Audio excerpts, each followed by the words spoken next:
Calories in, calories out is crucial for weight loss. Or is it? That's what we're going to discuss today. Hair versus protein. Also, eating too much processed sugar. I'm Stephanie, and I'm here with Jane, and we're the Nourishing Gurus, and we help women over 50 stop yo-yo dieting in a healthy, sustainable way and feel good in their bodies again. So sadly, approximately 45 million Americans go on a diet every year, and still 2 out of 3 Americans are overweight. So what's going on? We see so many women using calories as a focus, but is that really the best way?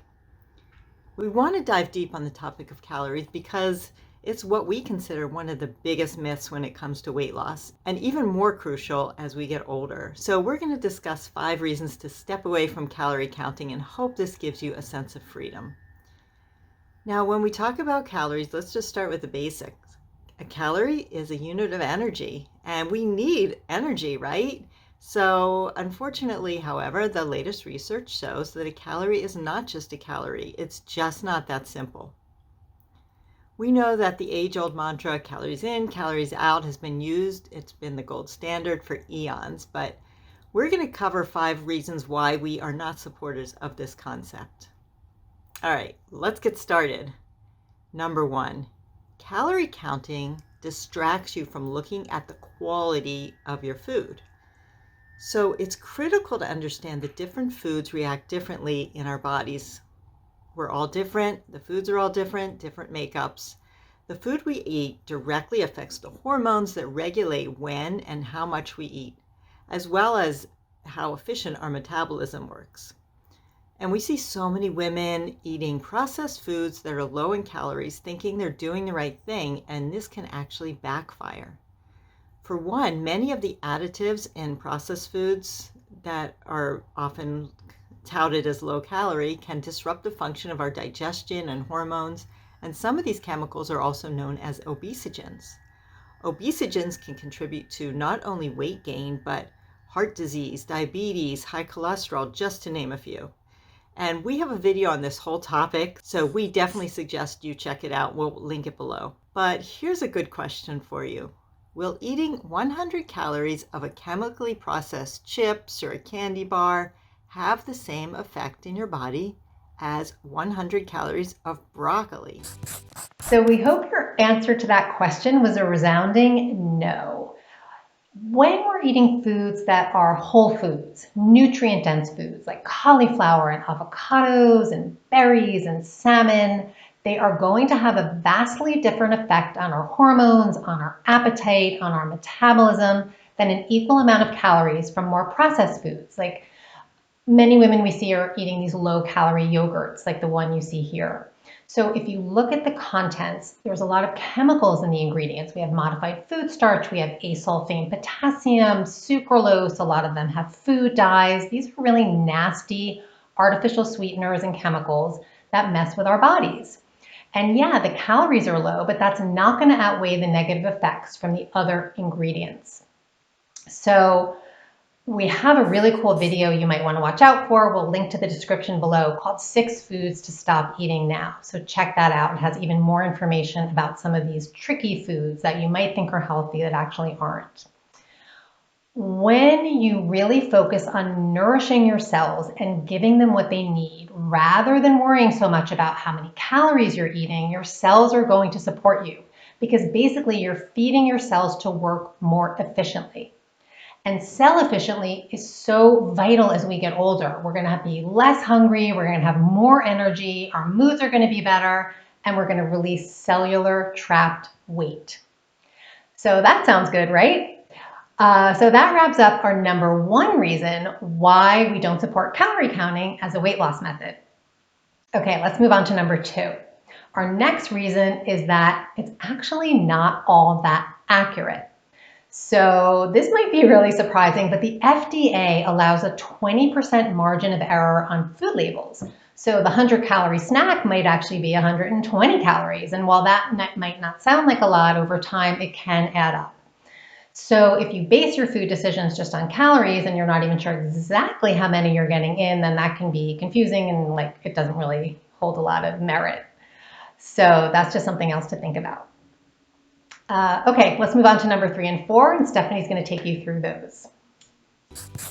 All right, number 3, counting calories makes you focus more on numbers and takes you completely away from your internal hunger and fullness cues. So your wise body is always talking. You just need to tune in and listen. It takes a lot of practice, especially if you've been paying more attention to calories and if that's been more of your focus lately. But keep in mind that many of the food companies want you to eat more and more of their foods, so they find ways to make you more addicted, which takes you away from hunger and fullness cues. And this could be things like diet protein bars, low-calorie chips, or diet ice cream. And we can't tell you how many women we've counseled who base their whole day around calorie counts or points without any thoughts to how they're feeling. So really honing in on stepping away from low-calorie foods and developing your hunger and fullness cues will allow you to throw the calculator and calorie apps away.